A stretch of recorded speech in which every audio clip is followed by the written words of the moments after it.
कौल महाराष्ट्राचा लोकशक्तीचा आवाज, महाराष्ट्राच्या प्रत्येक कोपऱ्यातून। नमस्कार, माझं नाव सतीश। आपण पाहत आहात कौल महाराष्ट्राचा आवाज जनतेचा।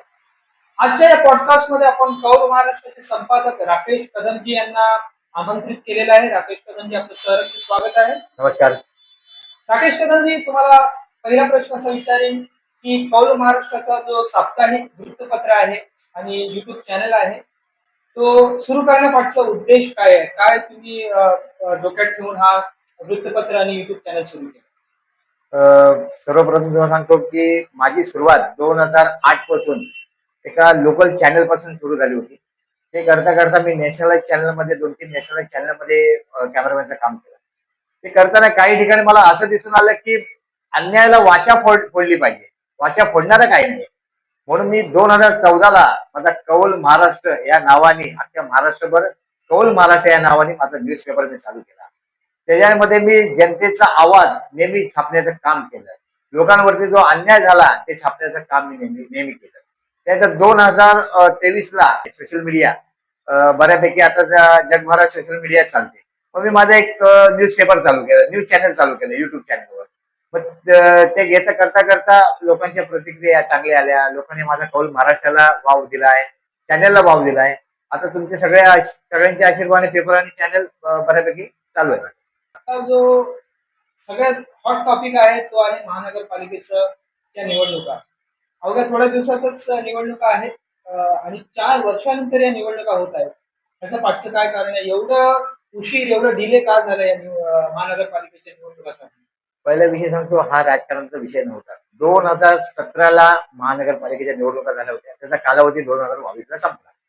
त्याच्यानंतर 2022ला जो कालावधी संपतो त्या फेब्रुवारीच्या महिन्यात निवडणुका लागायला पाहिजे होत्या, पण त्या निवडणुका लागल्या नाही। त्याचं कारण असं होतं की कोविड जो पुऱ्या जगभरात आला, त्याच्यामुळे आपली अर्थव्यवस्था ना कुठेतरी डगमळली होती, ढासळली होती। त्यानंतर काही फायनान्सचे विषय होते, लोक घराच्या बाहेर नव्हते, त्या सगळ्या अडचणी होत्या। म्हणून महानगरपालिका निवडणुकी आज होईल, उद्या होईल, ह्या वर्षी होईल, त्या वर्षी करता करता आता तिची वेळ आली। महानगरपालिका आता ही 2026ला लागली।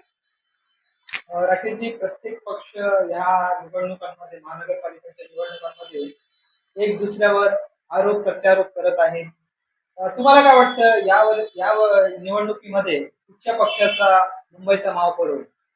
मुंबईचा महापौर कुठल्या पक्षाचा होईल ते मी सांगणार नाही, पण मुंबईचा महापौर हा मराठी होईल हे 100%। आणि यांची जी आता एक दुसऱ्यावर आरोप प्रत्यारोप चालू आहे पक्षांचा, या संदर्भात तुम्ही काय बोलू शकता? त्यालाच राजकारण बोलतात। उद्धव ठाकरे, राज ठाकरे हे दोघं एकत्रित आले तर काय ते बीजेपीवर भारी पडू शकतात? हो, नक्कीच। कारण मराठी जो मुद्दा आहे, मराठी मुद्दा नेहमी राज ठाकरे यांनी घेतलाय, उद्धव ठाकरे यांनी घेतलाय, राज ठाकरे यांनी हिंदुत्वाचा पण मुद्दा घेतलाय। पण ह्यावेळी महानगरपालिकेमध्ये जे मुद्दे राजसाहेबांनी घेतले, राज ठाकरेंनी आणि उद्धव ठाकरेंनी, त्याच्यामुळे ते बीजेपीला हे जाऊ शकतात। कारण हे मराठी जो मताचा विभाजन होतो तो आता होणार नाही। कारण जेव्हा राज ठाकरेंचा उमेदवार, उद्धव ठाकरेंचा उमेदवार, तर मराठी माणूस कन्फ्युज होईल की मतदान कोणाला करायचंय। आता ते कन्फ्युजन होणार नाही, ते फक्त मतदान हे मराठी म्हणून एकाच त्यांच्या संघटनेचा जो पक्षाचा उमेदवार असणार हे त्यालाच करणार। म्हणजे तुमच्या मते राजसाहेब आणि उद्धव साहेब एकत्रित आले तर बीजेपीला नक्कीच ते भारी पडेल? नक्की बीजेपीला मुंबई महानगरपालिकेत धक्का लागेल 100%। हो, शिंदे यांचा काही फरक पडणार नाही, पण बीजेपीला नक्की धक्का लागेल। तर आपल्या बरोबर कौल महाराष्ट्र वृत्तपत्राचे संपादक राकेश कदमजी होते। त्यांनी आपल्या वृत्तपत्राबद्दल आणि युट्यूब चॅनल बद्दल थोडक्यात माहिती दिली, राजकीय विश्लेषण केलं।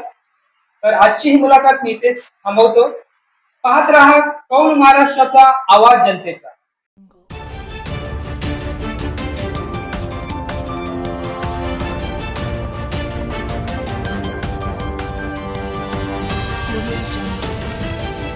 कौल महाराष्ट्राचा लोकशक्तीचा आवाज, महाराष्ट्राच्या प्रत्येक कोपऱ्यातून।